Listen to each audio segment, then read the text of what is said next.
ज़िंदगी में ऐसी रातें कम लोगों को नसीब होती हैं जो अल्लाह से बातें करते करते गुज़र जाती हैं।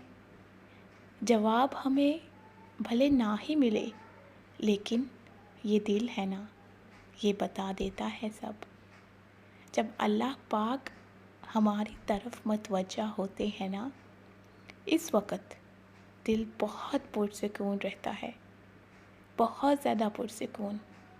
एक आम सी बात भी अल्लाह को बताते वक़्त आँखों से आंसू आने लगते हैं।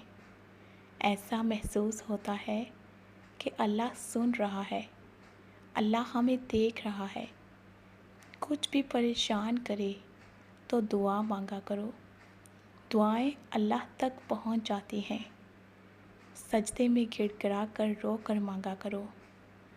अल्लाह के करीब सबसे ज़्यादा इंसान सजदे की हालत में होता है, और जब सजदा हो, आँखों में आंसू हो, किसी चीज़ की तड़प हो, तो वो कुन फरमा ही देता है, ज़रूर फरमा देता है।